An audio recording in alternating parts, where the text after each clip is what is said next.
What is going on, everyone? Anthony here, and welcome to another episode of the Let's Talk Resident Evil podcast. This is a September edition of the show, and in this episode, we are reviewing the 2002 Paul W.S. Anderson film, Resident Evil.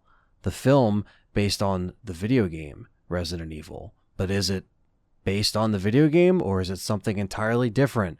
Well, something entirely different, and we talk about all the good and bad and in between. And this show is also being released side by side with a fan commentary, our very first fan commentary on anything. And this is, of course, going to be an in-depth review discussion, so it is a lengthy one. And the commentary is going to be something where, since we can't put up any movie or footage stuff with the YouTube content without getting copyrighted, you basically time up the commentary with your copy of the film, whatever way you want to watch it, digital, physical, on DVD, Blu-ray. We try to start it at the Screen Gems logo. Once it's complete on the screen, we time it up in the commentary, so that's a way you can watch it, or if you want to download it and just listen to us talk about it, and you can watch it with us in the background. We promise that it is better than the commentary on the DVD. Believe me, it's better than the commentary on the DVD.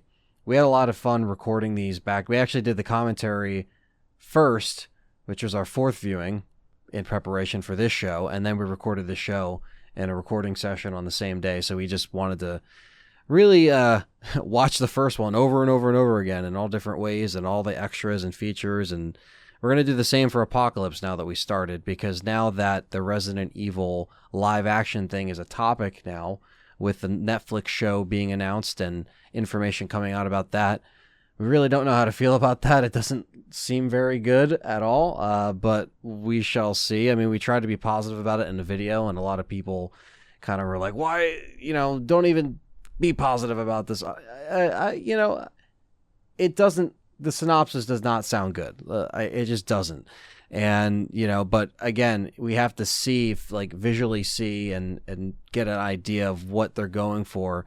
And with this film coming into discussion, it's interesting to see things where, you kind of take a mental note when you watch it, like, man, I really hope they don't do that again. And there's a lot of that in this film. So we're going to go into it right now. Enough of me rambling. Just wanted to let you guys know that we appreciate all the love and support. And it's going to be a busy month into October when Tokyo Game Show comes at the end of the month. We're going to be covering a lot of Resident Evil Village news. So besides the movie podcast this month, the next show is probably going to be a Resident Evil Village coverage show, kind of like a news, wrap up, an in-depth discussion. We're going to do a bunch of breakdown videos and analytic videos, of course. So you guys are going to get a bunch of content on YouTube and on the show, and it's going to be a good time. So we got a lot of good stuff happening in the Resident Evil world, and thank you guys for supporting and listening to the show. Here's our review of the Resident Evil 2002 movie. Let's do it. This is RPD Officer Leon Kennedy, and you're listening to the Let's Talk Resident Evil podcast.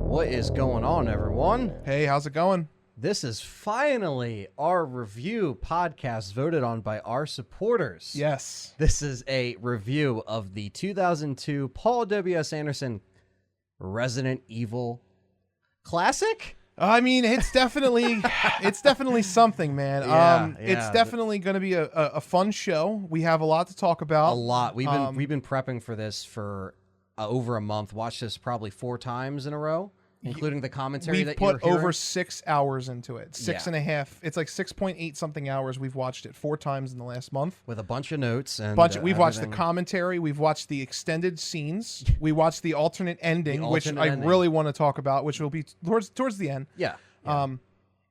We're just really excited to finally be doing this, because we wanted to do the movie podcasts last year, but then RE3 came out and we put all of our eggs in that basket. We did. We had to. Yeah, we had to, because it was drive time for, the remake of Ant's favorite game of all time. We weren't happy with how we handled RE2 remake, and we weren't in the right space for it. So we wanted to go ahead and do that. So Anthony, why don't you kick it off with kind of giving a brief synopsis of the movie, or what happens in the movie? Yeah. So basically, this movie, to kind of give it a start, this was released on March 12th of 2002. It had a budget of about $33 million, and it took in about $103 million worldwide box office. So it did turn in a pretty good profit for Screen Gems and Sony and everyone, and that's why they made a bunch of sequels. This film is essentially the story that covers the whole events of the Outbreak, but this whole movie covers the sequences of how it affects the Hive. So unlike seeing everything go down in a mansion like the first game, or the city, like the second and third game, right, we are getting a specific and a new look at the whole events of Resident Evil in a way where Paul W.S. Anderson wants to see what happens in the Hive, what happens down there, what did Umbrella do to its workers, and how is this virus getting out, and what kind of creatures we'll actually see from the virus. Will it be stuff from the game? Will it be the same stuff from the game? Or will it be, I don't know, just something completely different? Well, and the movie also took a different direction with what type of horror that he wanted to, his vision for the movie. He wanted to step away from it being a zombie movie. He actually even says in the commentary, he didn't want it to just be a zombie movie. He wanted it to be something more. And this is kind of where he invented or really pushed his character of the Red Queen. Yes. And the antagonist, quote unquote, because she also helps them. Yeah, she does. The antagonist of the film is not like a traditional threat that you usually see. It would be like if in Resident Evil 1, as you're leaving the mansion, the Red Queen was like, "Hey, I'm not letting you out." And just like a robot AI, instead of like it's a an traditional AI instead of a traditional like boss enemy. Yeah, and the thing is with this as well is like this is after Capcom, got rid of and fired George A. Romero and didn't want to use his script and his ideas, which is floating online. People know about that. There is a history that, we obviously have to bring up with, the fact that he was supposed to write the original script, and he did write an original script, but they didn't really get along with each other, and he ended up leaving the project, probably because a lot of Capcom and studio input. His story was a little bit different with the characters, but he still brought in the original characters and had him set place in the Spencer mansion like the actual game. There were some changes. Yeah. I remember they didn't he portray Chris Redfield as a Native American in that I think script? so, yeah. Yeah, there was a lot of different cultures little involved. subtle differences With the characters. He described them, and little changes. Takes place in Pittsburgh, like it a does. lot of his movies, all of his Dead movies and he stuff wrote it like into that. his setting that he wanted. Right. Which the script reading, which was still something we want to do on the channel. We do, yeah. It's a very interesting script. Yes. A lot of people say, well, it would have been way better. We don't really have a way of knowing that, because if execution is everything, a script is a script, right? You can read a script two different ways and get two entirely different qualities of a movie. Right. So, judging by what we did read, though, I think me and you both agreed that it probably would have been a better movie. It would have been a little bit of a more of a home movie, like home meaning like more in tune with the spirit of Resident Evil. Exactly. More true to the source material than what Paul Anderson gave us. Now, obviously, all that stuff happened. It never happened with George. He did direct the Japanese Resident Evil 2 commercial, which was phenomenal. Which is awesome. It's awesome. Everyone it's one of my remembers favorites. that. And so a few years go by. This is in development hell, and finally in 2001 they start shooting. And this is Paul W.S. Anderson's take on Resident Evil. Now the film opens up with the footage of the Umbrella. It's kind of like a diagram of like it's making the Hive, and it's explaining a 3D rendering, the 3D render of a map, basically. Kind of like Dino Crisis 3. Yeah, it's got the map, dude. It does have the man. Dino Crisis makes its way into the podcast yet again. But it makes the outline of it, and it explains that Umbrella is a pharmaceutical company that is testing and doing all these experiments, and we see a shot with Marilyn Manson's great soundtrack that is a great soundtrack that plays It's a very throughout the movie. phenomenal soundtrack. He's so talented. Yeah, man. he is. He definitely is. And that's one thing that is a key element in this film. And we see kind of like a further away shot while it's panning in of this individual who we'll find out his name is Spence. Yeah. Not Spencer, not the Spencer, not No. the one that No. we all know of Spencer in the series, but he is working on these virus samples. He's placing them in this holster, and you realize that we have the T virus, and then we also have the antivirus, the cure. And he takes this for himself. He puts this in a case, and before he leaves, he throws the virus sample, exposing it to the whole underground. Yep. And the Red Queen AI that is controlling the whole umbrella system that's going whole on Hive, down in yeah. the Hive, the whole AI, detects the virus leak and closes everything down and traps all of the workers in there to contain the virus. So because of this spill, Spencer fucking leaves. He's out of there. And before you know it, it starts to affect everyone in there, starting with the lab researchers that are stuck in a room and they're forced to pretty much drown within that big ass water. Yeah, they're like cover the laptops and they're trying to do they have no idea they're about to get puffed. No, dude. it Like, detects it's just- a contamination, and the Red Queen just completely shits on them. And at that point, they have a panic because some of the other workers at that same time go into an elevator where they realize that they are locked inside while they hear another elevator next to them fall. Which is completely- terrifying. Which is terrifying. It's definitely a terrifying thought. It's not a Resident Evil scare. No, No. Unless it's like RE4 Leon getting, thrown down the hatchet. Yeah, But yeah. I think it's interesting that even though they named that character as Percival Spencer Parks, they still call him Spence. Right. Like they go out of their way to be like, hey, remember Spencer? It's This Spence, might be Spencer. but this is someone else, but it's kind of like the same. And that's going to be a common theme in this movie where they're like, hey, remember this? And a spoiler alert, we're not too big fans of that. No, we're not. No. No. But yeah. It continues with the elevator workers the workers inside the elevator trying to escape. Well, they were working. They were working hard, but They were trying to working. squeeze that one girl through. But then it turns back on, and she gets her head chopped off with the elevator door. And they don't show it. They don't show it. They but don't show it. they Because get like you said, what were movies doing around this time? They weren't really showing a lot of the gratuitous violence. Hollywood was kind of taking a backseat on horror, and they didn't really think it was something that was selling in the early 2000s. But this movie still shows gore. There's still that element there, and it definitely wasn't PG-13, which we're definitely happy about. We support the R rating. Glad they kept it R. But yeah, they definitely was censoring Complete with some nip stuff. shots, twat shots. Twat shots, nip shots. It's Nips all through here. the shirt. Mila Jovovich. She's naked Yeah. when she wakes up, and that leads to the next point. Is And that she, in the commentary, calls it a twat shot. she does. And this is a rated R podcast. It's a rated R podcast because we're talking about a rated R movie. Yes, exactly. And Mila wakes up after the elevator drops, and it shows her waking up in the shower, looking dazed and confused and not knowing what's going on. We soon find out that she was taking a shower, and they released it's not poisonous, but it's more like It's a nerve gas. Nerve gas, Like that's what it they is. call it a nerve gas, I believe. yeah, And it basically knocks them out. It seizes their body. But another side effect is apparently, Anthony,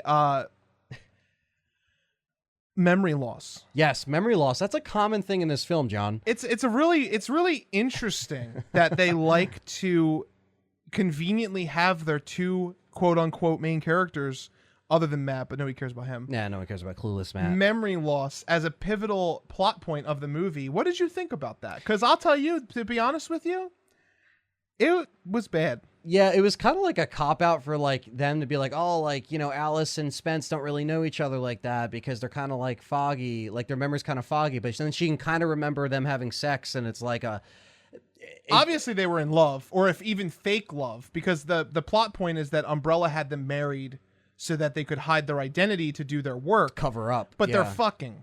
So Yes. like they're obviously There's clearly interested something in else something. there. Yeah. That's the thing too. It's like it really doesn't have. It's just one of those things where it doesn't have a lot of, like, I don't know, like we were talking about this when we were doing the commentary. It just seems like a cheap way to kind of make these characters dazed and confused for like half the movie. Dude, Survivor. Like, in credit to Damien Poe 23, who said it's like Paul Anderson only used Survivor as a game reference. I felt that. Like Survivor, but Survivor did it better. yeah. He's like, my friend Leon S. Kennedy. I'm not Vincent. I'm Ark. Meanwhile, Mila's like, or Alice rather. Alice is like, and then she just starts having hallucinogenic like flashbacks of something she didn't witness, and she's like, there's a cure. And she kind of forgets that she's like superhuman and that she has all these like abilities, and then she's starting to remember it like again like halfway through the movie, literally. Yep. But yeah, so Alice wakes up, and as soon as she puts on, this red dress, and she realizes, she sees in the red dress. The bitch in the red dress is now Alice, this new character Stole we don't Ada's know. outfit. Yeah, who we don't know. Some people are thinking it's Jill. When I first saw this film in the theaters, I thought it was Jill. I mean, everyone thought it was Jill. But we I find thought out it was it's Jill not. too. Yeah, everyone did at some point. And then as she is gathering her stuff, and we see this really creepy mansion, all these umbrella soldiers start breaking in, and then there's this random guy named Matt who just happens to be there, and who they hold a gun to his head, and they're like, who the fuck are you? And he's like, did you check my ID? They don't have me registered yet. They don't have me. And he's trying to get in with a fake ID. I just transferred in. Yeah, I just transferred. What the What hell? a shit plot point, bro. What a shit We have plot point. JD, Rain, we got James, we got Kaplan, JD, Rain, James, and I don't even know the other names. Yeah, I forget. What is the other name? The girl who doesn't talk. Yeah, she's not there. And then that there's long. another guy that we just saw for the first time on the fourth watch. Yeah. I was like, who is that guy? And then he you're dies, like, oh no, yeah. that's the one that.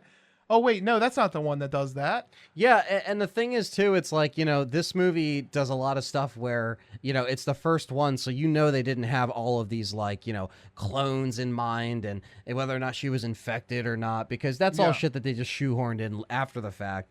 But yeah, so you get a bunch of umbrella soldiers, and Yeah, we got Alice, just so that we can list off the characters, right? We've got Alice, who's Mila Jovovich. We got the Red Queen, who's played by Michaela Dicker. We have Rain Ocampo, who's played by Michelle Rodriguez. You guys know her as, Fast and the Furious lady who said Tikan on the Tokyo, or not Tokyo, the Game Awards of 2019. Never forget.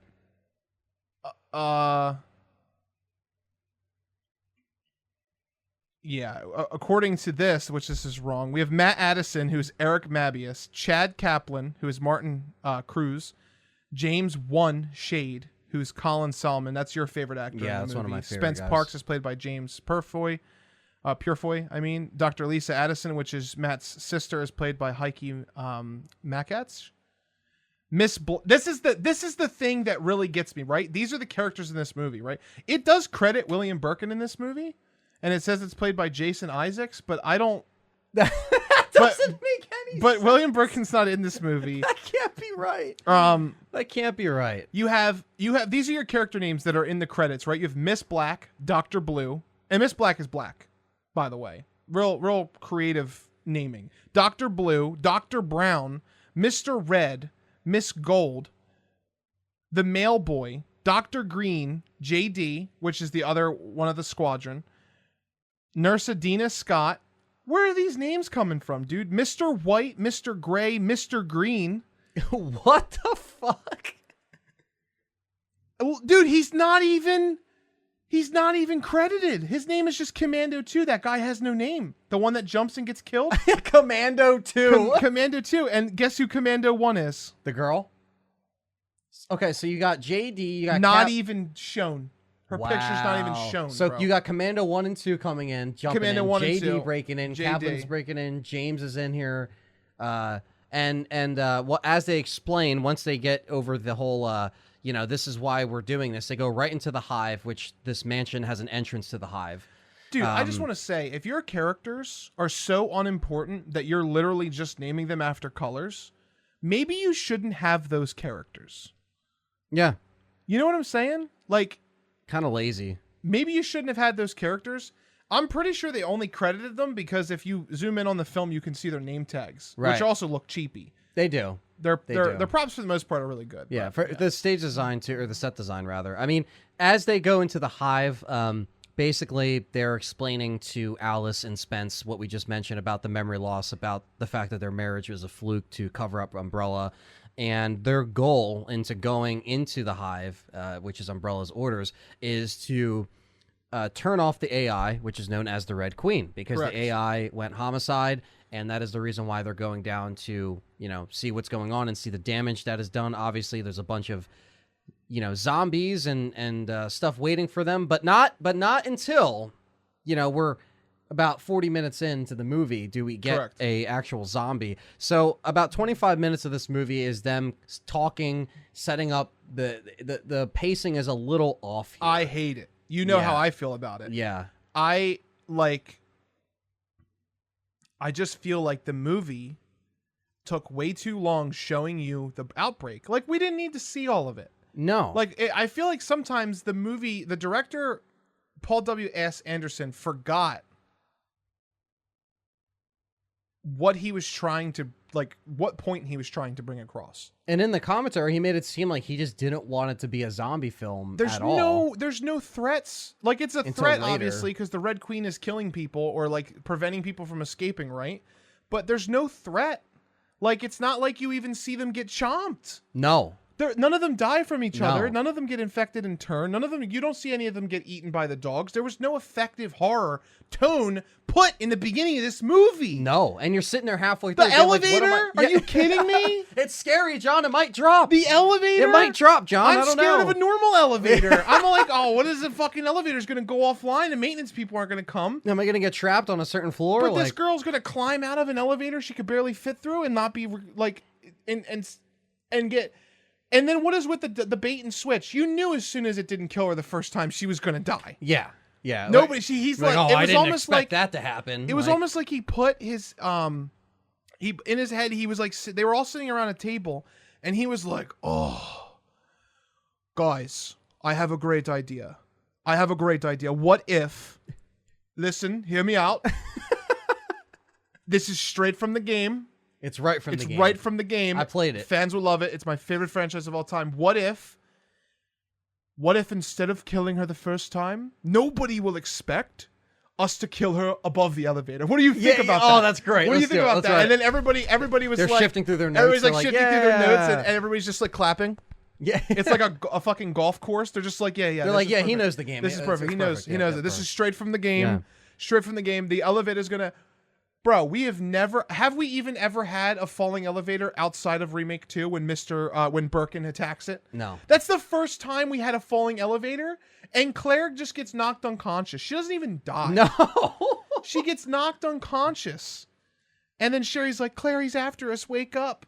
But that's like how many years after? Right. 2019 Yeah, to no, 2002? seriously. Like, that's so many years later. Yeah, and the thing is, too, it's like, we get that, and then immediately from her dying in the elevator, it cuts to, like, Alice and all these characters you don't even know, and it takes you, like, forever to get the thing moving, to get the ball rolling by the time they go underneath the Hive. The basic understanding that I understand about amnesia, right, and why amnesia works in storytelling is because what the director or the author intent is when they introduce an amnesia character, part of it, this isn't the case for everything. Obviously, for creative liberties, everybody has different methods and different ways to do things, right? So there's different intentions. But generally, the reason why they use amnesia or memory loss characters is to make the explanation of what's happening okay to be force-fed. That's where you get your, as you know, Right. in Hyrule, there are creatures called Gorons. Because, like, you as somebody who's living in the world, you would be like, well, why are they telling her that? She already knows that, right? Like, she works for Umbrella, so why are they telling her that? Because she already knows that. But they can't have the, well, as you know, or, like, what's going on down here. They can't have that suspense if the character already knows the threat. Because they can't build a believable suspense like action sequence, not action as in like ha ha ha like kung fu, but like action as in like one event following another.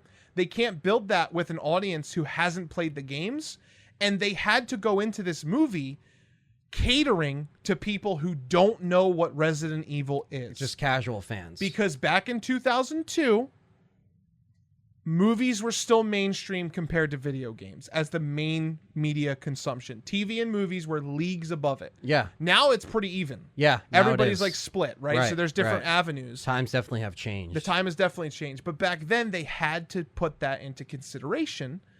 So they had to write a story. Paul wanted to write a story. I know what he wanted to do. He didn't even say this, but I know what he wanted to do. He wanted to write a story that would appease people who were introducing themselves to the franchise for the first time, for fucking Jimmy Smith and Janessa Williams, who were in the movie theater, and they were like, wow, she's hot. Let's go watch her. I remember her from Fifth Element. Let's go see her, right? Because Mila has a cult following. She's an attractive woman. Yeah. She's really not that bad of an actor. She's really good. Like, she does take the roles and do it really well. And I like The Fifth Element. I like The Fifth Element, too. Yeah. I haven't seen it in a long time. But, like, they had to do that, right? And anime does this all the time with Amnesia, where there's characters that wake up in another world and they don't know where they are, who they're doing, so that they can deliver the narrative, because they usually only have 12 episodes to do it, or 24 episodes to do it, right? So this is the point. The point is, when you take something like Mortal Kombat, John Lemley just said this. He said laughs in Mortal Kombat, right? Paul was the first director. He was a director who was trying to subvert expectations, is what John Lemley said, right? And he was the one who made Mortal Kombat.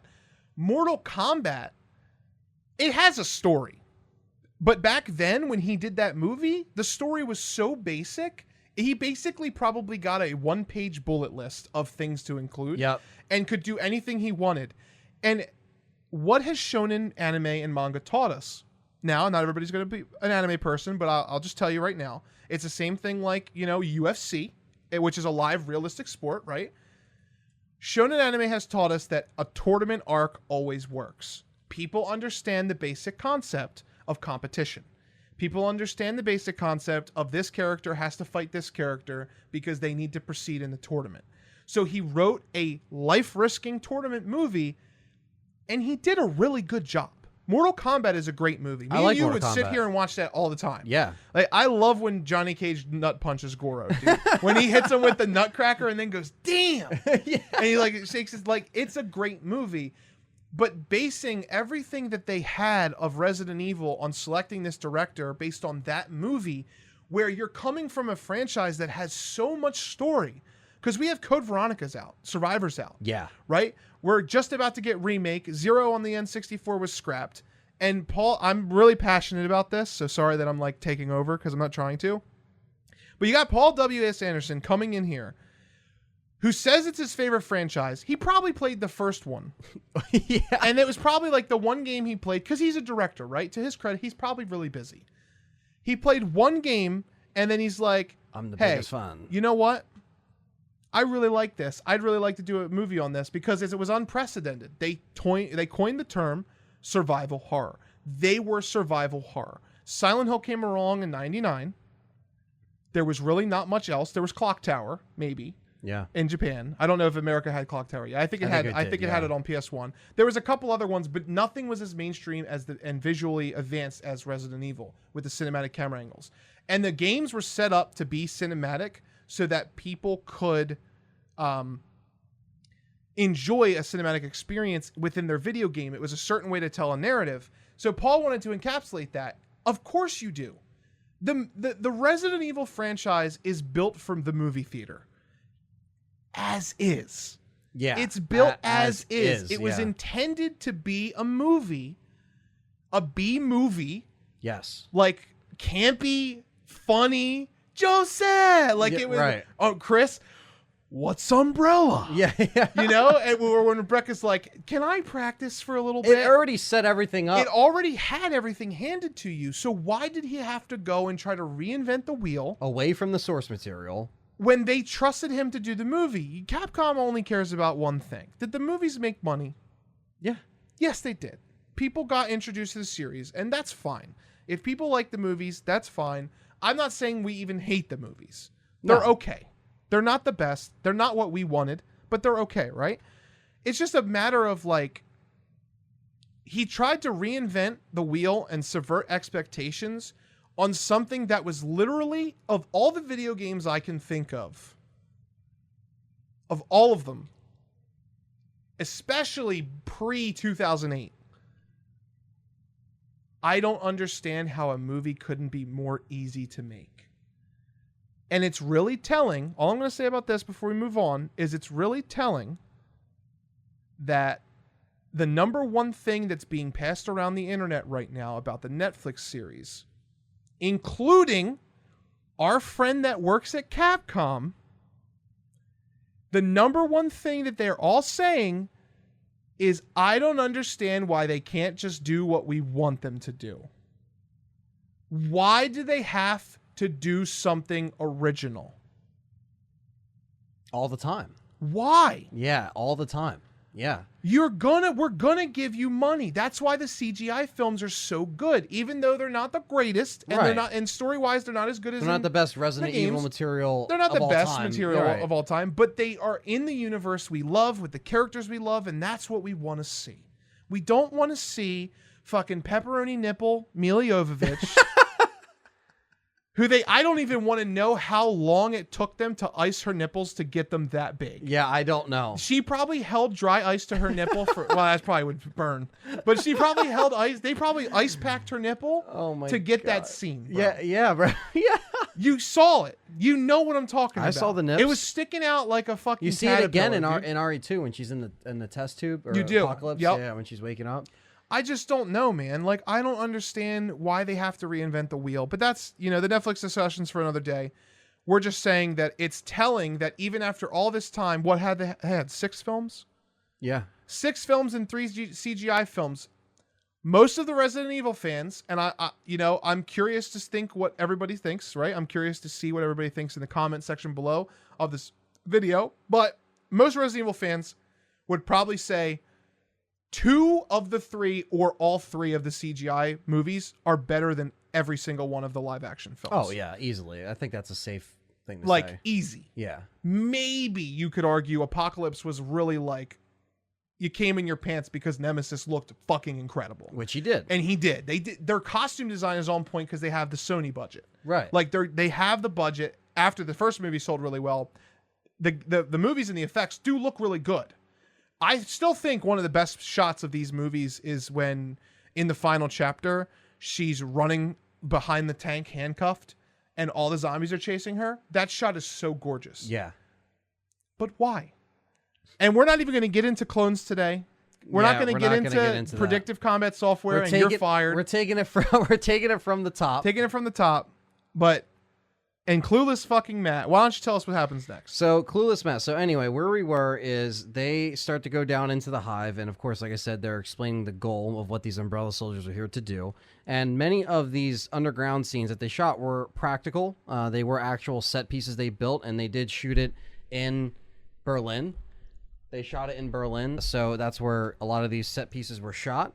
And half the movie doesn't even have has zombies, which, again, Paul, that's what he wanted, which I wrote down here in the notes. I disagree. I disagree, too. We're halfway into the movie now in the Hive, and we're still seeing this stuff getting set up. Oh, my God, dude. How did they not open the danger with somebody getting devoured by a zombie? Right. What was so fucking hard about showing us our zombie head turn? Instead it World had to be of Warcraft Michelle did the Rodriguez. zombie head turn. Right, yeah. Instead it had to be Michelle Rodriguez getting bit in the hand, be like, ow! In the hand, bro. Yeah. Like, I honestly, their zombie... Not even a neck chomp or Yeah, anything. their zombie reveal was the water tank zombie, which was cool. It was a cool shot. Right, that was a cool shot, but that was for, like, the trailer, But when the audience is being introduced to the biohazard outbreak, they should have had somebody die to the zombie. Right, just to kind of increase show the panic. Yeah, increase the the state of the whole situation. The set pieces are obviously well done, but as they continue further, they go on the trolley train car, which is the Alexei 5000. Yes. I believe it's what it's called, or 6000. I think it's 6000. Yeah. It might be the Alexei 6000. That is right out of the game, right which out of the I game. love. Yeah, looks great. Looks accurate as fuck to Resident Evil 2. That's one thing they did get right. When they finally get off the train car and then we see the water tank zombie and everything, we get down to the main part of the basement where they have to go and fry the Red Queen. The only problem is that they have to go through this laser room on the other side of the door to break it down, which is one of the best scenes of the movie, in my opinion, is the laser scene where James and all of his other Commando 1 and 2, Nameless Girl 1 and Nameless Guy 2, and the goes in there, and they get trapped because the Red Queen obviously is still attacking and killing people. And as it closes, we get a big ass memorable laser scene where basically these lasers chop off your limbs, and there's no way out of this room as they're trying to struggle to get it open. Cap's trying to get it open, he can't, as they're fucking dying in there. It goes through and it chops off the one lady's head. At that point, the Commando 2, his hands are completely chopped off, and his one hand's like all his fingers. All his fingers are gone, and which they showed how they did that. It was really cool. They painted his fingers blue. Yeah, and they green screened them out. Yeah. And then and then of course, like, James is like, hold on, and he's dying. The one guy tries to jump as the laser's going. The nameless guy hits him right in the gut, and he fucking gets gutted. And then of course, your boy James, which is one of my favorite guys in the movie, unfortunately, he is slowly but surely ready for death as he tries to avoid the lasers. He tries to, jump up on the ceiling, and then he jumps back down, thinks he avoids it. As it comes towards him, the whole thing extends towards the whole room, can't escape it, goes through his whole body, and his body is torn into pieces, which is a really cool effect. Really cool how they did that. Yeah, they watching the behind the scenes. Yeah. I really like a lot of the movie tricks they used in the movie. Like, the movie looks good. They built like a sculpture of him and then pulled it apart. It was a million pieces. Not a million pieces, but it was like, I think they actually gave a number. It was like 90 something pieces or something like that. Yeah, something like that. And they basically pulled it, and in the reflection you saw it come apart. You saw it come apart. Yeah, it like collapsed, which is really cool. Yeah, the use of the practical and mixed with CG here, it does work. Especially the doggos. Wait till we get to them. We'll talk about them. The only thing that was a little crummy, which we're going to talk about now, is right after that, they actually come face to face with the Red Queen when they get onto the other side before they fry her or take her down for a little bit. One more thing, too. You were just talking about the laser scene. Yes. I think it is important to say that is one of the better scenes of the movie. It is, yeah. I would say it's probably top 3. It's very It effective. is important to say how effective it was. It was so effective that Capcom decided to put that in Resident Evil 4. They did. Which is really telling. Yep. They were like, that scene was awesome. But of course, Leon got through it. Leon's like, I'm by myself. I don't even have a team trying to shut this shit down. I can just do some flips and I'm good. Leon S. get tossed in the air and drop kick a tyrant on the way down Kennedy. Yes. Was like, lasers? He was like, I got this shit. He's like, I fucking you got kidding this. me?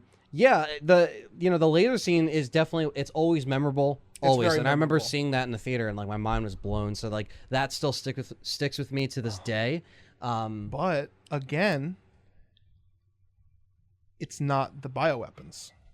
It's the mechanical thing. Right. Like, it's the environment fighting them. It's not. And again, we're halfway through the movie at this point. We're still haven't seen a full zombie. Still haven't seen a zombie attack. We're almost halfway through. The zombie attack, I think, it's a little, because the movie's 100 minutes about, yeah, and the zombie comes in at 40 minutes. So we're almost pushing halfway through the movie, and we haven't seen a single zombie attack. No, just AI environmental attacks, which at this point it's only been one full attack if you don't account what we saw in the beginning. And when's the first environmental attack that you get?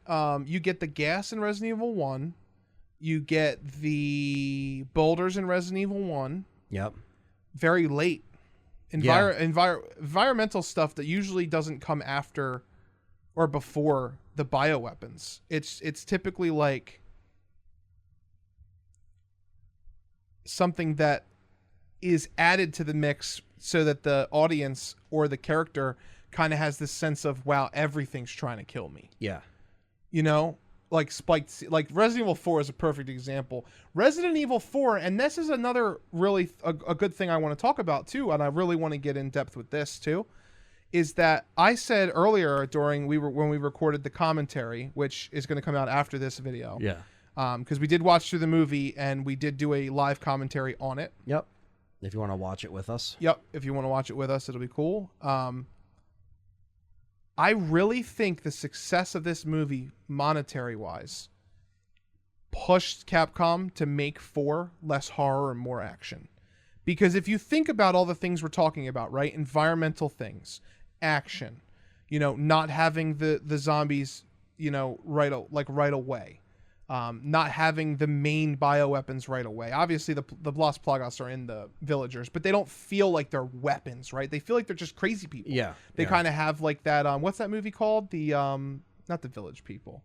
The Crazies? The Crazies. Yeah, that's what I'm thinking of. It has like that idea, right? So, which is also George A. Romero, so that's kind of crazy. It is. Yeah, it's also George A. Romero. It's funny how it goes. I've actually never seen that. I just heard what you said about it, right? And it's crazy to think, like, to me, I feel like in my heart of hearts that I feel it shaped the future of the franchise. Because you have to understand, right? I think that Remake and Zero were on the way. Zero got scrapped. This movie came out. They weren't expecting it to do good. No. They weren't. They were expecting it to do maybe okay, right? All of a sudden, everybody went and saw it, and it was a decent movie. I said over in the... I said at the end of the commentary that I think it's like a B tier movie. You said C tier. So even if you take the average, it's C plus. Right. Right? Like that's a C plus movie. It's not really that bad in a world where most movies are D. Especially movies with this kind of budget, right? Although they had like 50 million or a little bit. They actually had 33 million. 33 million. So they had some money. It wasn't like an indie movie, but they definitely had that. What do you think about that? Because I really do think the parallels are pretty astonishing. Like Remake came out, didn't sell well because it was on the GameCube. Zero came out, didn't sell, even sold less. Yeah. Because it didn't have the familiarity, right? I mean that's a good point, man. I mean, I definitely think it might have influenced some of it because our Resident Evil was on a big upswing in the early 2000s. I mean, it was. It was huge, and at that point, you're coming off Code Veronica and. Then you're facing 4, you're coming off of the trilogy and you're going right into 4, which was larger than life. So I think like it was just time. I think they took notes from all fronts. I think it definitely played a part in maybe how they perceived what the audience wants, whether it's a little bit of action, a little bit of horror. And then it got into the point where the action just became a little bit too much for fans that like the original stuff. And like you said, it did kind of go hand in hand with the time of the release of these movies. Yeah, man, because the one thing I said, and I really want you to talk a little bit more about, was the fact that, we can't deny Resident Evil gained a following from the movies. Like, it happened. It has happened. I'll be honest with you. There is at least 100,000 people in the world who were introduced to Resident Evil by the movie. Probably even more than that, right? Way more, yeah. But that stuck around with it. Sure. Let's say 100,000 stuck with it and started playing it, right? They got into the games, not just like how we have a couple people, right? That we have a couple people that come in the chat sometimes and say, hey, you guys introduced me and I love this game, right? I could totally see a situation where those people turn on Resident Evil Remake because it comes out a couple months later and then go, this is nothing like the movies, what's going on? It's like, this is an action. Completely. This is like horror. Yeah. This is survival horror. This is an action. And it's puzzles. And it's puzzles and what's going on, which they didn't have to do any of, really. Yeah. None of, except for hacking codes, right? Right. Trying to open doors. And then Capcom was like, oh, well, the movie sold so well and the horror games didn't. What are we doing wrong? What are we doing? Like, we might as well just do what they and then they scrap RE4 from the Hookman. They scrap the Hookman in the middle of development because of why? Because maybe they didn't think it was going to do as well as they wanted it to because it wasn't action like the movies, and the movies were doing great. And then Apocalypse came along and did even better. And then they upped the ante. And I think the 5 came out after the third movie or before? 5 came out after the third movie. The third movie. Extinction was 07, 5 was 09. Yeah. So it like they kept ramping it up and up and up. And they're like, wow, we really like this. And there's a correlation with some of the environments too, man. Like Extinction's the one where like everything's dead. Obviously the T-virus, which we'll get into the water thing in a different day. But the T-virus dried up the water or whatever, blah, blah, blah, blah, fucking bullshit. And then RE5 comes along and they're like, hey, people really like this like yellow aesthetic. Let's take it to Africa.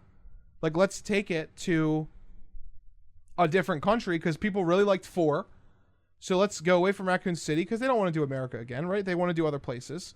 So let's take it to another place and let's use a lot of these environments where it is a big, open, sprawling fields where you're getting chased by, trucks and shot at, and like it's war because it's like it's boom, boom, boom, boom, boom, boom, boom. It's like let's go, like let's be actiony, right? And I'm not saying 5 borrowed from them. I'm sure they did. I'm sure 5 and 4 and everything borrowed from each other, right? it's just interesting to me, man. Yeah, like it feels like that was what really pushed it. It wasn't that other games were being action.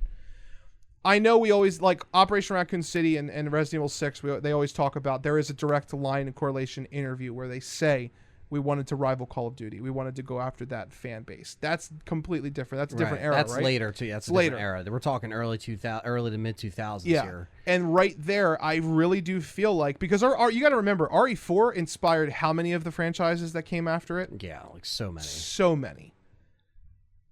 I really do feel like the switch to action, and people say Code Veronica was actiony in cutscenes. Okay, yeah, it had elements. In Resident Evil 2, Leon runs from an exploding car, and they drive the car through the city. Like, there's action in all of the movies. In 3, there's action, right? But in the gameplay, there was never QTE. There was never any of that stuff. It was always like you were in control permanently, right?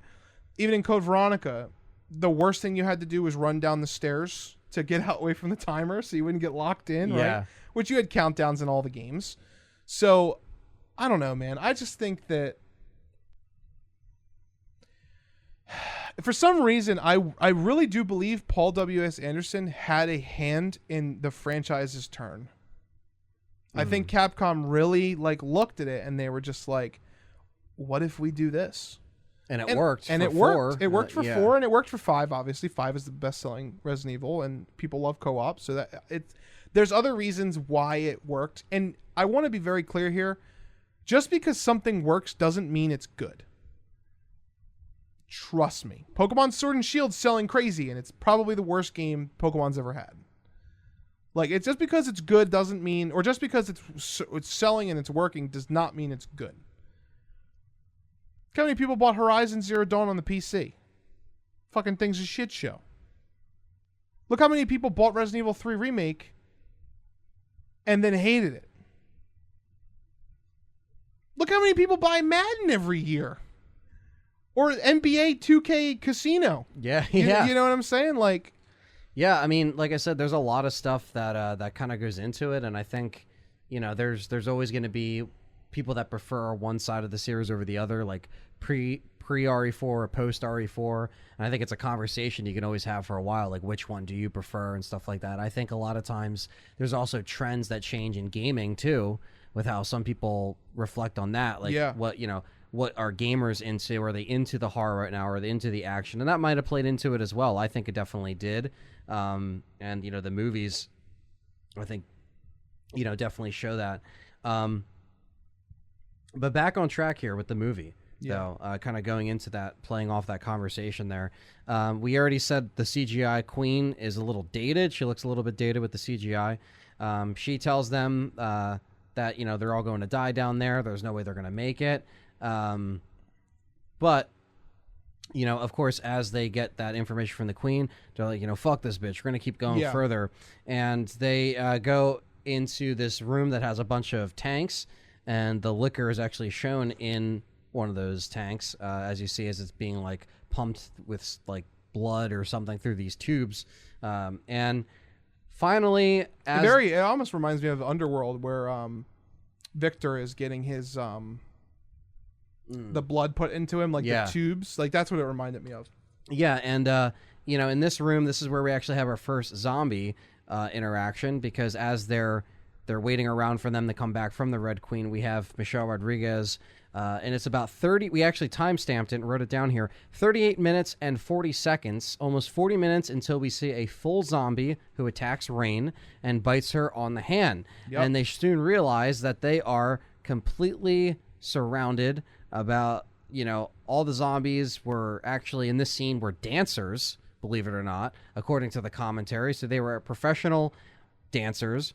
And as the horde of zombies attack, and Matt is still handcuffed at this time. Matt is pretty much trying to grab the keys while all this is going on, because he drops the keys in this little drainage, or this little drain, and he's trying to grab these keys while these zombies are attacking clueless Matt, and Matt's kicking the zombies off or whatever. It's really drawn out. Yeah, it's really drawn out as they're trying light up all these zombies. They're shooting fucking holes everywhere. It's like a big overrun scene.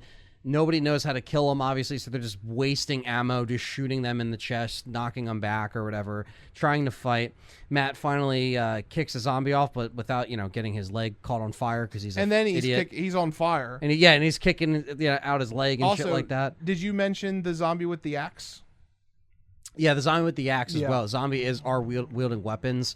There's a zombie that doesn't use it. But doesn't use it. He has the axe in his hand, and he has a dislocated foot, or it looks like he dislocates his ankle and his shoulder. In the commentary, they said he can pop out his shoulder. Yeah, that guy was a god. And all of them were dancers. All those zombies were dancers. So I guess they had a fluidity to them that Paul just loved.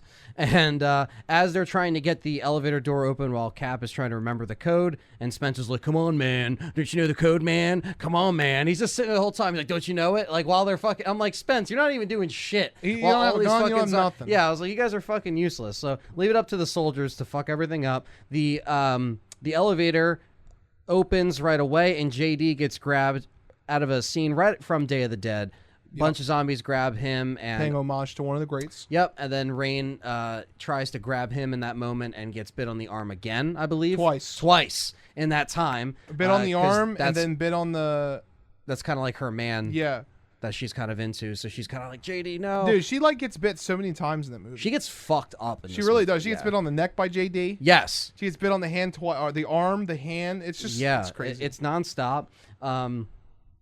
But this scene, what did you think of the first zombie overrun scene? This is the first time we see these zombies in full force. And only thing I could say, I thought it was okay, but it was just a little too little too late with this scene. Like, it could have been more impactful if you had this within the first 10 to 15 minutes. I was just gonna say they go into the hive and then immediately get overrun. That would have been really more overwhelming. It 100% needed to open 20 minutes earlier. This scene should have been the first encounter with zombies. Should have not been her getting bit on the hand. It should have been them getting overrun and one of them going down. Maybe one of the nameless ones. Yeah. How is the first death of your characters from lasers in a Resident Evil movie? It's a fucking... Dude. How is the first kill not a zombie or something? Even if you go to the elevator... The elevator was the first elevator death. deaths and the But I mean main characters. With the main right? characters, yeah. But it's still environmental. It's still environmental. It's just bad, dude. It would be like your first death in a Predator movie was someone falling in the lake and drowning. Yeah. And Predator's just looking around. Or Friday the 13th movie. It's like the first hour, someone drowns in the lake, but Jason doesn't drown him. He just falls into the lake. It's like they drowned in the lake, and then you just see them rise out of the lake, and Jason's just carrying them, and he just lays them on the ground, and he's just looking around like, I didn't do this. What the fuck happened? Yeah, what the fuck happened? Yeah. Yeah, it's a little... yeah, man, I agree. I just think it's really, really silly that it took this long for them to get into it. And now it's now we have zombies overrun, and it's at this point, you're already just oh, man, I'm almost zoning out through this fucking thing, So... Z. Donald has a great input here. I feel like they should have introduced the zombies, he says, in the dining room. On the main floor. I think we said that in our commentary too. We may have. I don't remember. Yeah. But it would have been so much better if after her memory loss, she sees a bunch of zombies overrun just the main eating hall. somebody. Yeah. And then maybe maybe Matt could have been running from them, and then the umbrella service came in. The what do they call them? The cleanup crew. Yeah, the cleanup crew. What does the patch on their shoulder say? Sanitation department. Yeah, sanitation. Yeah. And that's the thing. It's if they were, feasting in the dining room, and all of a sudden they break through the windows, and then they quickly kill the fucker, and they're like, all right, now it's time to move. But at the same time, maybe they wouldn't quickly kill it because they don't know how to take care of it. So maybe it would have been more of a struggle to get down to the hive and then bam, you put your first 15 to 25 minutes of the movie, you can make it take place in a mansion. It's almost like it's closer to the games at that point. It's almost like if they had more action in the beginning, it would have been a better film. Yeah, because it would have set the pace right away. It would have set the pace and got to the problem right away. Honestly, the entire opening with the synopsis of the story that they tell about how Umbrella is a perfect introduction. I said in the commentary, I think it was better than RE4's synopsis, where they just kind of opened it up real quick, gives you the gist of Umbrella, what they're doing, and why they're here and why we're seeing this lab. Exactly, 100%. And I thought it was really good for people who didn't understand what the movie was going to be about. Absolutely, yeah. And then it opens up with that awesome shot. This backtracking just a little bit, real quick. It opens up with that awesome shot of the claw, which is very reminiscent of Resident Evil 2 with the fuse case. I love it. And then Spence throws the thing. He could have threw that thing. And it could have faded to Mila waking up. Exactly. It could have been like a really quick... Cut out that whole... It could have been really quick. The virus is contaminated. Things are shutting down. People are panicking. And then cold cut to Mila. Yep. As soon as somebody's about to get killed by something. Absolutely. And then that's all they have to show. Maybe she gets woken up by someone screaming in the dining room who's fucking getting killed. And then maybe Matt was running from something. Like, there's so many different ways they could have taken it, man. So many missed opportunities with the budget and with the set design, because it's not like some of these elements that we're talking about are completely fucking wasted and useless. There's so much great potential and just fuel that they could have added into this fire that we know and love. But yeah, I mean, it's also, again, it's like, how smart are these characters that we're seeing, these decisions that they're making, we're seeing them get taken out really fucking quick at this point because we're, 40 something minutes in, and we just saw the elevator open and we already saw, a few people die by the laser. So their team is slowly but surely getting trimmed off. And it's shortly after that, once they leave the room and the zombies are there, the liquor emerges from the tank that Mila was looking at when James came up and said, yo, we gotta, we can't be looking at that shit. And the liquor appears, but it is a liquor as we know it, but it's more of like a super liquor, which we'll get into a little bit later, how it kind of transforms, because it looks like a normal liquor. Because it tries to get clueless Matt while he's trying to unlock, his thing. And you see it claw the corner. Yeah, because that part where he goes, we can't be looking at that, is before the laser scene, because then they split up. They split up again. And then Rain, or who's Michelle Rodriguez, and they're securing that area. They're securing that area with Matt. And then they get overrun, and then here we are. So the elevator opens. Also, the reason why we call him Clueless Matt is because if you watch that movie, just look at his face. Yeah, his face just says it all, guys. He's always confused. Always confused. Perpetually. Yeah. He's like Chris from RE1. Yeah, forever confused. And yeah, so the liquor appears, and this is the first time we actually see something other than a zombie. This is the only other BOW that you actually see in the film. No, Cerberus too. The Cerberus as well. Sorry, there's just those three. Just those three. So zombie, Cerberus, and then the liquor. Which technically they're not BOWs because they were accidentally infected.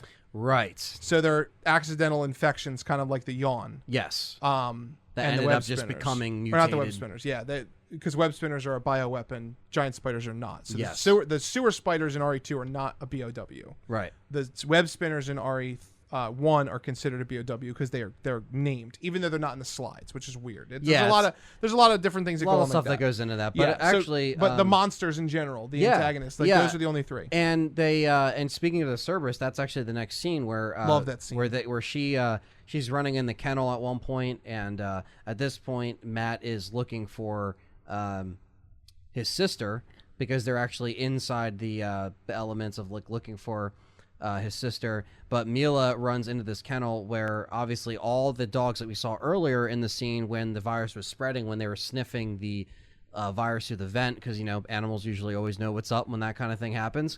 And we realize all the cages are empty. We hear a little click clack down the hallway, and here's a Cerberus, which looks phenomenal. Looks great. Mix of practical. Why don't you tell them why it looks great? It looks great because of the practicality of the makeup effects. It was a mixture of like pizza sauce and like some other stuff, and they also mixed some CG in there when it's a close up of the face. But because of it's practical and because it's makeup overlaid on it, it actually still holds up. It doesn't look. It looks really good. It doesn't look like laughably bad or anything like that. And of course, they got better as the series progressed with the makeup. But practical effects, this just shows that even if you mix it in with some CG, it usually works a lot more when you lean more on the practical side. And that goes with a lot of horror films and a lot of stuff that utilizes that kind of thing. And they look to scale. I mean, they look just right out of the game. That's one thing they did get right in this. That's the one thing he could say. It's just like the game. It's just like the game. They're like, all right, Paul, I can see. They did such a good job with them. They did. And, shout out to all the doggos that had to sit through that makeup process. And they were such good doggies. Yeah, they were. They're such good boys. They were. All the Dobermans are great. Jumped through the sugar glass.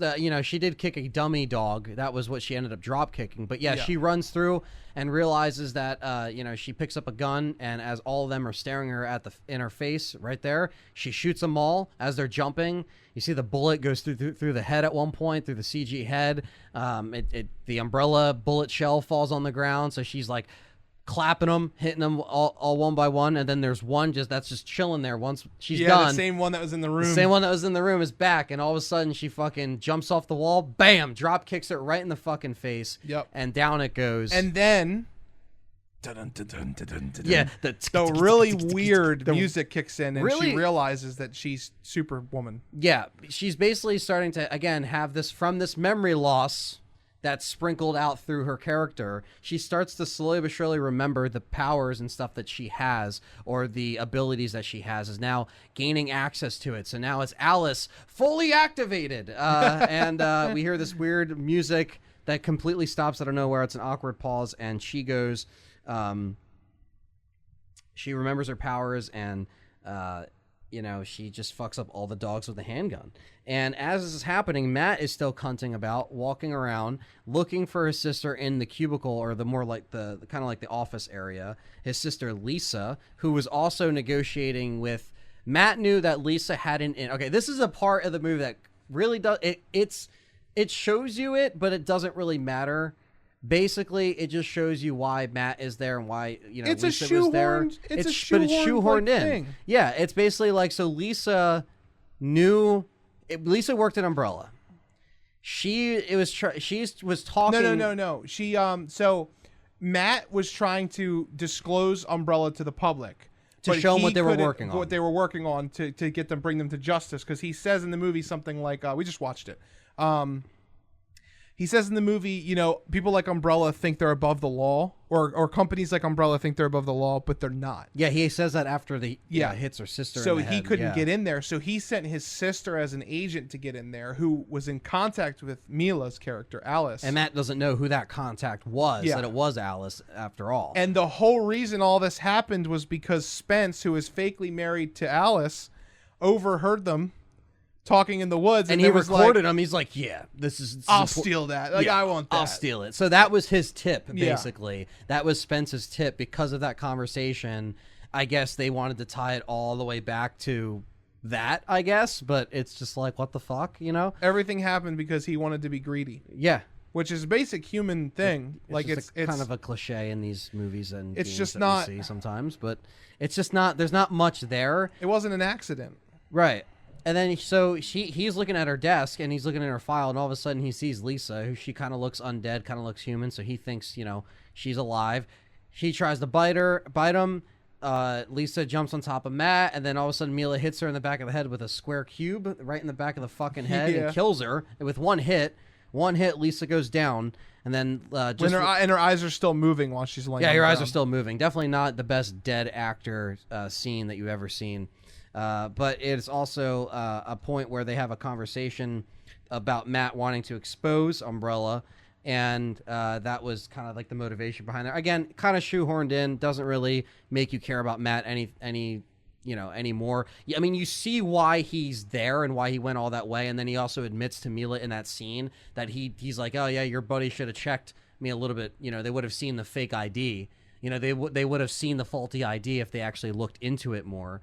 So that's when you find out that, he is actually kind of manipulated his way in there to see if he could find a sister or still expose Umbrella and do what they ended up doing to begin with. They end up turning the queen back on. They go into the laser room again to help navigate through the hive.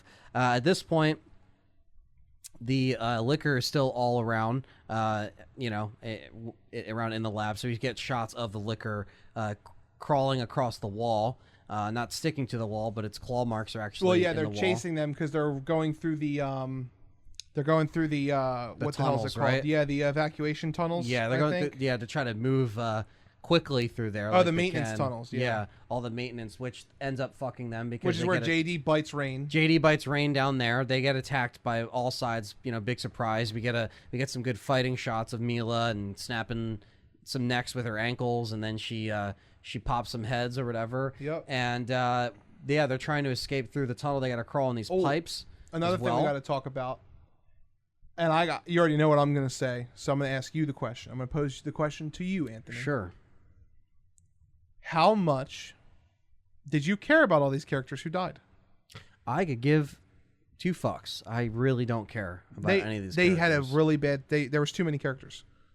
It didn't feel close to home. I didn't feel like I had to care about any of them. No, and they were picking... And one thing that we brought up earlier in the commentary was that we would have already felt a pre-existing feeling towards those characters if they were from the games. If these characters were introduced to us... How did I put it? A predetermined... or a connection or a, something like that. Yeah, I said like, a pre. Oh man, it was so good. A preconceived reason to care. Yeah, because the characters were already existing. Exactly, and then when you add these like fucking Commando 1 and 2 and Rain and fucking JD and Cap, it's like. You might have your favorites of like, how quirky their personality is. Which or Cap how is they joke. my favorite. Cap is cool. He's like the brains of Yeah. He's like the brains of the navigating through everything, and it really you lose it. You know what I mean? When you're away from the source material and you force all these new characters. Like one thing we would have at least felt in George A. Romero's script in comparison was that we're still seeing this familiar Alpha Team and Bravo Team. We're still seeing these characters. All right, I'm in. Like these are characters that I already know, and even if they're different. Their races may be different or their culture stuff may be different or how they act might be a little bit different in the movies sometimes, like how George A. Romero was changing it up a little bit. It still gives you still care. Like it's still just not like a random like new person that you have to get used to. Like you still care. And it's just not there. It's just not there with these characters. So when they die off and then, JD bites Rain again in the tunnels down there as they're escaping and which to your point is something we're going to deal with in the Netflix series, because you may remember that there was a leak that was pretty much confirmed. Yeah. That Jill is not being casted as the ethnicity that she is in that Netflix series. That is the rumor. That is the pretty much confirmed rumor. Right. So there are definitely, but to your point, we care more about Jill regardless of what she looks like or who's playing her. It doesn't, because she's Jill. She's Jill. And so when you don't have those characters, it again, it kind of feels a little hollow. And I think that's why this movie doesn't really hold your interest when it comes to those characters and how the story is going to end up now, because then it only ends up really being an Alice story because she's the only fucking person we see carry over. Other than Claire, for some reason. Other than Claire, and then if you count, Matt as Nemesis in the next film, but we'll get to that. But he ain't this thing. He's not again, even then, it's like you could have made him anybody at that fucking point. You could have made him Billy. You could have made him Matt. You could have made him Eric. You could have made him Bob. You could have made him Dave. You could have made him any generic motherfucker, but they just wanted to make he gets hit with a liquor and then he put him in the Nemesis program. It's like, okay, like you're just forcing this shit at this point. It doesn't really seem like fluent at all. No. But yeah, so they end up going through the majority of the tunnels. Yeah, because Kaplan stays behind. Cap stays behind because he while they're crawling on the pipes, it falls and Cap has to. He gets bit. He gets bit and then he crawls up. You think he's gonna kill himself, but he ends up shooting the zombie and then he tells him to go. And Emila's all emotional. She's all emotional for no reason because she just met this guy and he's gonna sacrifice himself. Yeah, doesn't even care. Then they end up coming up underneath the gates, the metal gates. They go through there and then they go into. I think that might have been when the Cerberus attack was after that, maybe. But even then, it brings them to that room where it's kind of like they're locked in and the Red Queen is locking them in there. And she says, I've been a bad girl. And it's Spence, Matt, Rain, and Alice in this room. And, of course, as the Red Queen is talking to them and there's the water everywhere, this is where the lab coats were drowned. The Umbrella lab coats were drowned in there. And they're all sitting in there and they're like, oh man, what are we going to do? And Red Queen's like, all right, I didn't know if you guys were going to make it this far. That's why I brought out the liquor. And Spence at this point tries to grab the gun as they're trying to escape. And Mila kind of sees it before everyone else and then holds it at them, telling them, I'm the one who leaked the virus and, I know a way out of here and where's the cure? Because they're trying to find the cure. She remembers at this point where they are in that lab. She's like, I remember there being a cure here. She goes to where we saw Spencer with the claw earlier, and she realizes that the virus is gone. Like, it's not there, and the antivirus is also gone. So who is it? It's obviously Spence. We realize Spence is an asshole. Big fucking surprise at this point. Holds him at gunpoint, and he's able to get through the door while locking them in there. But the Red Queen again tells them that the liquor is out there to get them. Yeah, and let's talk about that lame excuse. Yeah, this is also where. Yeah, this is also where it dips a little bit. For me, especially. Yeah, after the zombie attack in the tunnels. But yeah, go ahead with what you're gonna say. Yeah, so Matt remembers conveniently after the tunnels, right? After they get through, he remembers conveniently that he wanted to be greedy, and then he instantly holds him at gunpoint. Or Spence, you said Matt. Oh yeah, Spence. I'm sorry. Spence holds him at gunpoint. Matt's there, still clueless though. Yes. I'm gonna get to Matt in a second. And then the zombie comes out of the water. Yeah, and he doesn't hear the zombie come out of the water. He's talking to him. Yeah. And it has audio on the movie. Yes, so he could have heard it. Gets bit. While trying to conveniently movie explain to them. Yeah, movie explain to them what happened, like why he's doing what he's doing.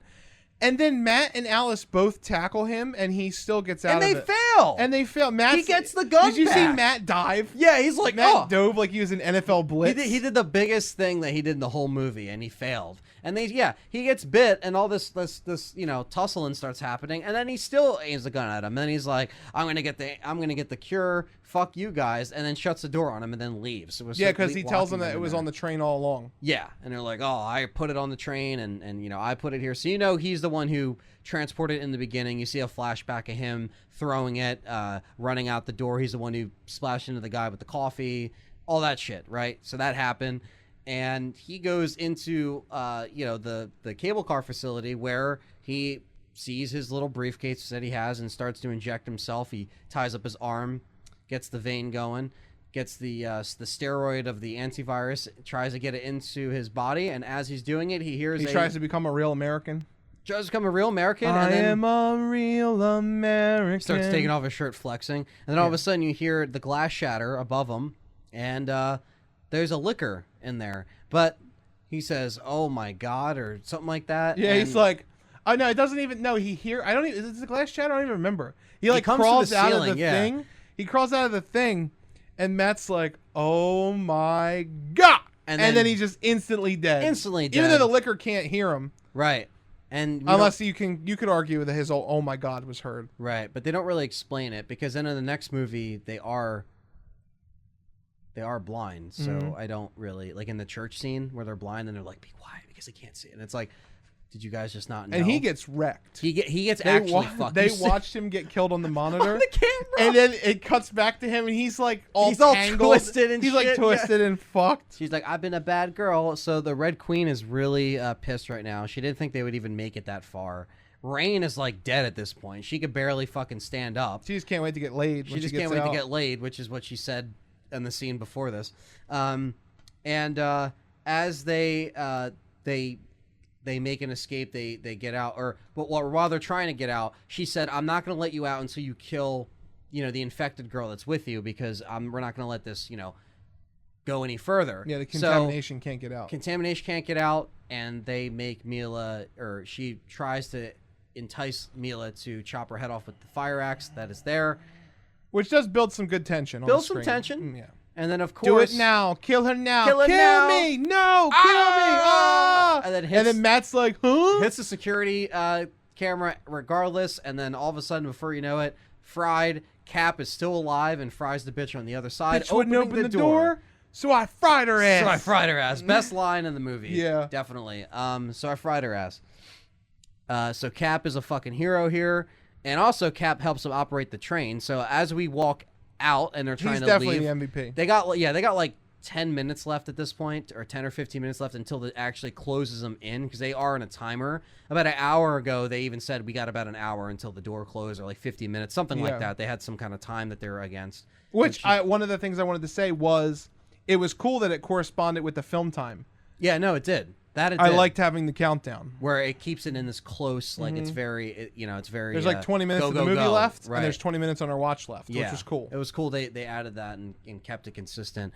And then at this point, They are walking to the cable car to turn it on, and Cap's, turning it on. But before that, Mila gets to meet Spence, a zombified Spence, who looks at her, tries to claw at her boots, and she has the fire axe in her hand, and swing, chops his head off, or chops his head. You don't even show it, but you get the idea. And she's like, "I'm missing you already." Boom, takes off her wedding ring, drops it on the ground. That's over with. She takes the fucking briefcase, gives Rain the antivirus immediately, even though at this point we know it's pretty much too late. As they try to make the escape. Cap starts the cable car, and they start going. The only problem is the liquor is still on their tail, trying to kill them. And at this point, from the I guess consuming Spence, it also shows this liquor morphing into a bigger steroid, almost like a lion, liquor, kind of like a lion, yeah. Which they get attacked by before they get to the train. They get attacked by it in the room. Backtracking a little bit, because he's like trying to shoulder tackle into the glass. Oh, right. And then they run to the train because they run from it. They get there after he fries her. And then he goes, his other best line was, "What the fuck was that?" Yeah, what the fuck was He's that? like, "What the fuck was that?" So he has no idea what's going on. Nobody's seen this liquor before, especially something this big. Then the liquor gets them on the train. Unfortunately, kills Kaplan. Kills Kaplan, bites him, just fucking yeets him out the door. The driver door, or whatever you want to call it. And it takes him right out of the train. And this liquor comes in through the back of the train, kind of like Birkin and RE2, but except this time it's like latching on, so it's like holding on, and it's like so much weight that it's and like, they couldn't really show it because it was animatronic. It was animatronic, prosthetic mixed with CGI. So CG tongue. And there's a lot of like, I hate this. Quick I know cuts it had and to shit be, like but that. there's a lot of quick cuts, and I hate that shit. Yeah. But it's just like boom, boom, boom, because I want to see what's happening. Right. But you can't see it because it would ruin the. Right, and Mila's trying to stop the attack. Its tongue is whipping around, and she has to shove this big-ass pipe through it. And while this is happening, Matt is, also there's that moment of tension where Rain almost turns in to a zombie, and she doesn't, and then she's like, "I'll take that," and then she's like, "I could kiss you right now, you fucking bitch," and then I could kiss you so hard. There's that right lesbian tension moment, Yep. and then immediately into a liquor attack, which is a good combination. And they basically have to fight this liquor, but as it's happening, Matt realizes that Rain is looking right at him and is no longer Rain. She has turned. She is zombie Rain. She's zombie Rain, and as she turns, Matt has the super shot, shoots her right in the fucking head as Mila's like, "Hit the button," because at this point the liquor is propped down with the pipe through the tongue, and there's these opening doors at the bottom that go right into the tracks. And so while Matt shoots Rain in the head and Rain falls down, that opens up the bottom of the shaft. It drops the liquor down, and as the liquor is being dragged across the tracks by some weird electrical miracle, it bursts into flames. And it's Z Donald cracked me up. Yeah, Z Donald said lesbian tension to liquor attack, perfect mix. Anthony's point. Yes, you put that above my 2020 quote. And yeah, it sparks, it bursts into flames, and as the door is sealed, it chops the little tongue off, and then it sends it off the tracks, burning to death, killing the ultimate BOW, the ultimate threat in this film. How does it catch on fire? I couldn't tell you, John. Is it because of how fast the train was moving? Is it because of how fast the train was going? It just sparked. It just couldn't help. It would just rip the flesh off. Yeah, honestly, it would have ripped it off. But again, they had to make it cool and badass.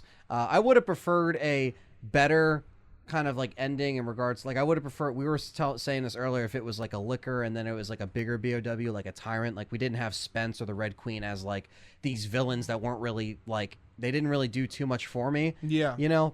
So that I wish the liquor was kind of like, it was done okay. I wish it would have been a little bit more of a grandiose battle. Exactly. Yeah.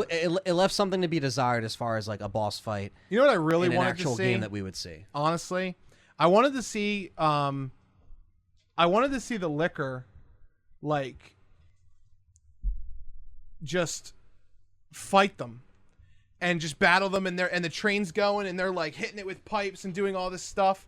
And I really just wanted to see, like, Kaplan get grabbed instead of being killed like he did, and being like, and pulling Mikhail, where he's just like, I got you guys. He just pulls the pin out.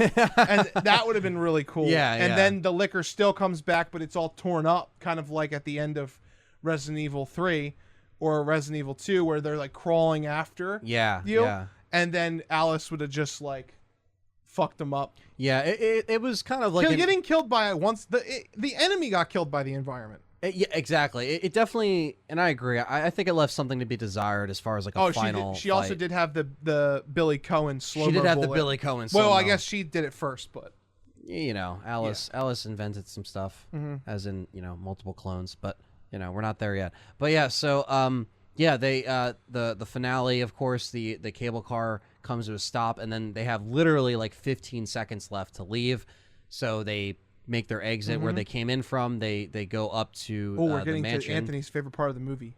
But the best part of the movie. Best part of the and movie. Also, what wanted to say, backtrack a little bit, when the liquor broke into the cable car and slashed it slashed Matt on the arm, leaving some marks on his arm. I wonder if that's going to be important, Anthony. I think that maybe it will. I think that arm slice actually has something to do with your favorite part of the movie.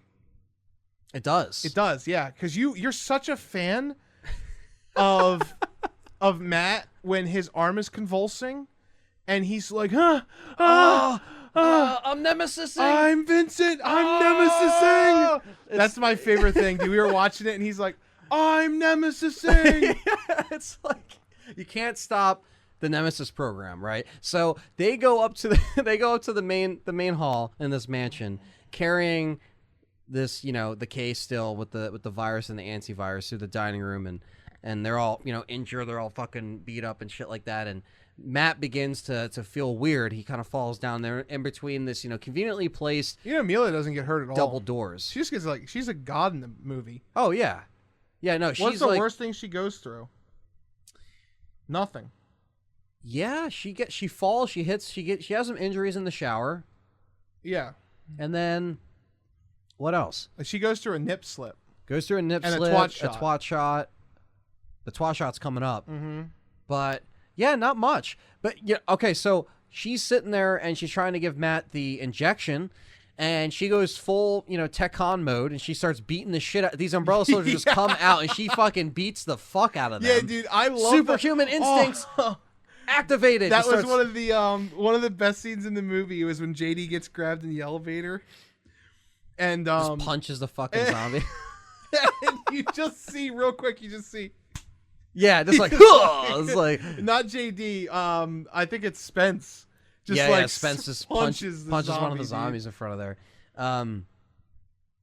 Oh, it's so good. Yes, when an ultimate juiced up, jacked up liquor ends up hitting you, you do become Nemesis, apparently, because his arm starts, showing these little tentacles coming out of it, these worm-like things, and apparently he was actually moving his arm like that to make it seem like it was convulsing. Obviously, the worms were added in, but according to Mila, he was actually doing that with his arm. So his arm starts fidgeting out, and then immediately, as you assume they're being watched, Umbrella Soldiers in white, quarantine masks and suits come out, and they're just like, Mila's beating the shit out of them, and they're trying to take Matt. They pick up Matt like nothing, because at that point he's kind of helpless, you would assume. I know the last scene where you see his face, he's like, yeah, he's like still confused. He's still confused, like, what's happening to me? And she's like, Matt, and he's like, we need him in the Nemesis program. And then they just take his ass, and you're like, well, Nemesis, what the fuck is happening? What is going on?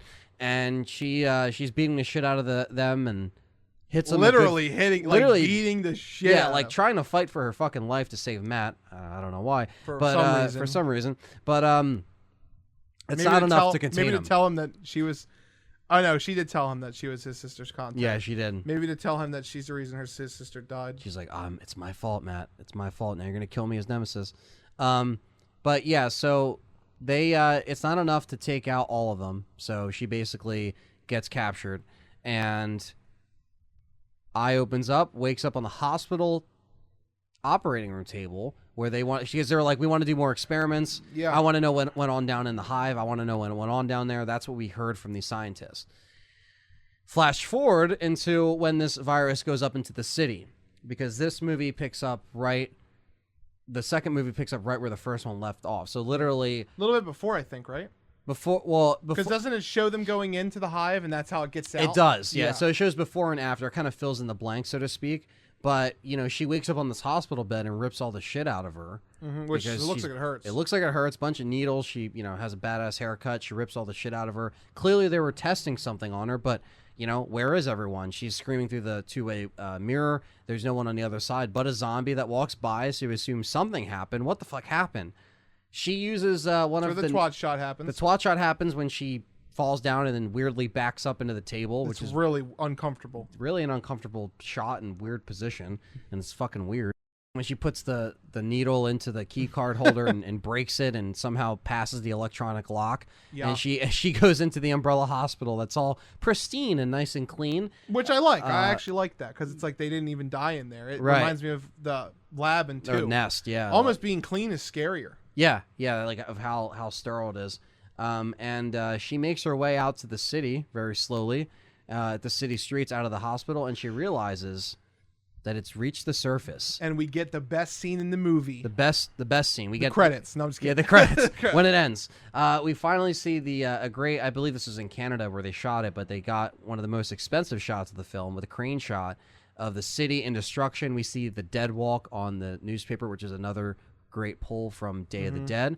And we see the Raccoon news van fucking exploded, all the cars that are scattered, and she looks inside the car, grabs a shotgun that's left there, cocks it, the pan up of the whole city, and you see the destruction that is Raccoon City. You do see stars on some of the cars. You do see stars. Stars is different in this universe.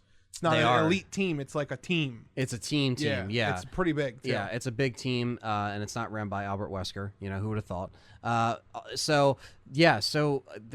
that kind of alludes to the whole future of the movies, which starts in Resident Evil Apocalypse, which takes from Resident Evil 2 and 3. So it leads... Which we'll be watching this month. Yeah, we'll be watching doing the show and the commentary on this month. Yeah, so we'll be doing that. That'll be that podcast recording will be in 2 weeks from now. Probably 2 weeks. Probably 2 weeks from now. So that'll be the next live podcast recording. Yeah, and then the last show will probably be the Tokyo Game Show information that we'll talk about. Well, that's a different schedule. Yeah, that's a different schedule, but we'll be doing a full podcast on that too. But yeah, so that's the whole Resident Evil movie. The credits roll, but before we wrap it up, let's talk about the alternate ending that they had originally, which was on the Blu-ray and the DVD, where instead of like she gets like captured and then it flash forward like months later, she's like walking into this like umbrella facility where she's all like matrixed out. She has like this like trench coat and she's like, she looks like Underworld. Yeah, like you don't even know what happens. Celine. Like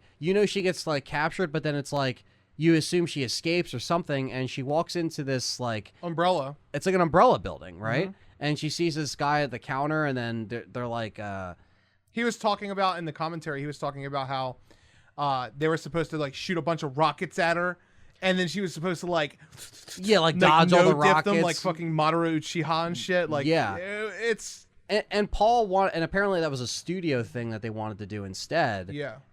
But Paul wanted the original ending with the stuck with the original. And he stuck with the original ending. And the alternate ending was just like weird. It was just her like being like, I'm Alice, and she kills all the soldiers. She literally shoots the missiles, and they all form and shoot all the soldiers. Like it's like a circular like wanted missile that goes around, and then it didn't really do anything for me. I didn't really care about it. I mean, it's cool to see because it's so weird and fucking like unused that like I could see why they didn't use it, to be honest, because I think I could see why Paul didn't want to use it. So Paul had some integrity. He did. I mean, he did want to stick with the one of the more expensive shots, but also it does lead into the second movie better. And then again, like they really wanted because the second movie picks up right as the first one is. It picks up a little bit before the first one ends. Yeah. And so it again, like the way the second movie goes in with this one, I do like Apocalypse a little bit more than this movie. But wrapping up a lot of our in-depth thoughts and discussion, I would say, it was a movie that tried to really hit the nail on the head with a lot of the points of the games, and really ended up leaving the fans a little bit more hungry than what they showed up for. I think they really didn't do a lot of stuff good, and it's not the worst of the 6 movies. No. Because this one's definitely the more like low key and laid back. So I thought the set designs were pretty badass. I thought some of the set pieces were good. I didn't think Mila Jovovich was all that bad, even though she was a little clueless. She wasn't that bad. She had more stuff to work with in the second one because she wasn't sitting there trying to remember everything half the fucking time. But definitely not a. It's not a great movie by any means. Not really a good movie. It's just eh. It's just eh, guys. It's not a. The final verdict. I mean, I don't have a number or anything. I'm just we don't want to give numbers. I'm gonna stay firm. I still think this is a B tier movie. I'm gonna give this movie a B. Like, where S is the best and F is the worst in my world, this is a B tier movie. I would say a C. Yeah. For me. So like our average here on the channel is probably a C+. Yeah, because I think Dustin would lean more towards you. Yeah, and I think it's like it definitely dropped the ball with a lot of things from the source material, which is going to be a common theme as we get to each edition of the movie, and it gets a little bit weird. I might even be able to argue a C+ instead of a B, but I'm going to give it the benefit of the doubt. I like to round my tiers up. Sure. So I'm going to say B. It has some really things that work really well. Visually, it is really good. They did a great job with the doggos, man. The Cerberus were on point. Cerberus are cool. The liquor still the looked outfit really cool. design was great. The zombies when they were around were pretty great. Soundtrack Obviously, the was good. CG's a little dated. Right. And yeah, the soundtrack is really good. Marilyn Manson, his success. I mean, he owes a lot to Trent Reznor. Yeah. Obviously, from 9 Inch Nails, because that's who took a chance on him. But Marilyn Manson, in his own right, is very talented. Yeah, absolutely, man. And I think we're safe to say we both think the characters are very, very forgettable. Not really. Yeah, Kaplan I like because I felt like he was the only character that played his role he was out trying good too. Yeah, he played Same his with own. James. He was the only guy. Well, the commander guy was cool, but he never had screen time. Yeah, they he didn't just really, died instantly. he He was one. He's the only one with a nickname, and he died. Yeah, she should have lasted longer. Some creative decisions. I think it was flawed in conception. Conceptually flawed. Yeah. And I think it was a little tone deaf to its target fan base. It definitely was. There was a way to do both. There was a way to be in tune with your fan base and bring in new people who've never heard of it before. I felt like this movie just felt a little too short. However, it's not a movie when I watch it, I'm like, I hate this movie. Yeah, it doesn't feel like 3 hours long. It doesn't. It's not a bad movie. It's just okay. It's just just kind of coast by, and it hit the mark on some, and it missed on some others completely. Coming from fans from the series into your ears, hearing us talk about this, which is is I feel like we hit it all. We definitely were way more prepared for this than we could have been for a live action. Putting our efforts into talking about a live action movie. It's still part of the series, and it's still something you guys always wanted to hear me and John talk about, and we're doing them, man. Yeah, we're doing them. We're doing them, especially now with the.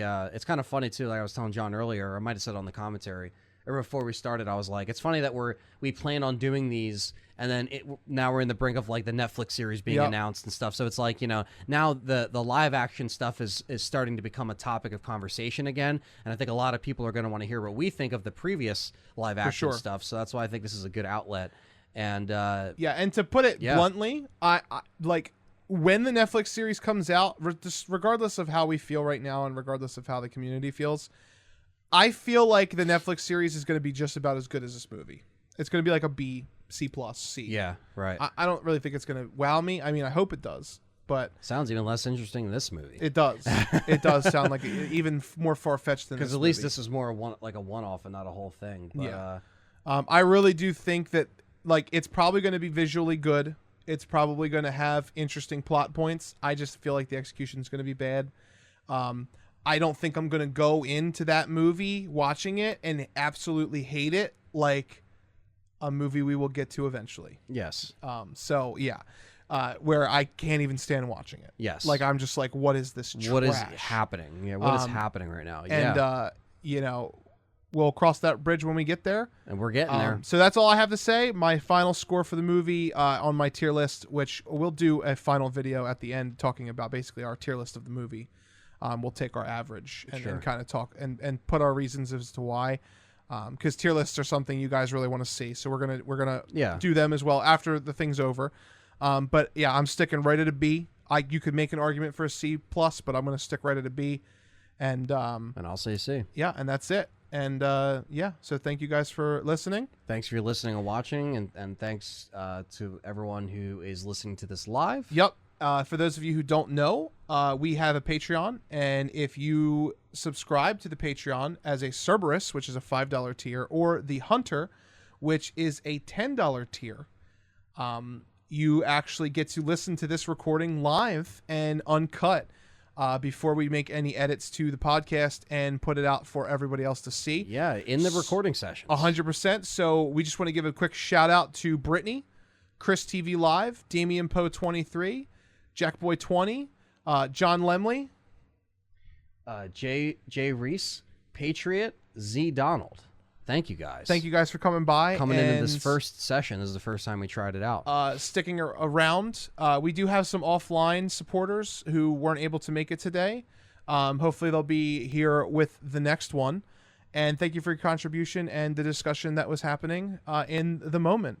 And so that's us signing off, I guess. That's it. And don't forget to smash that like button, hit subscribe if you're on YouTube. Hit that like button and let us know in the comments or the Discord, wherever you want to talk to us, about what you think about the Resident Evil 2002 100%. movie. And look out, because in about 30 minutes or so from the end of this premiere, we will be premiering our live commentary watch-along with the movie. So use this half hour to get your movie set up if you own Resident Evil, and get it ready on the Screen Gems logo, because that's where we start the film, and get ready to watch along with us. And we talk about some stuff we didn't talk about in here.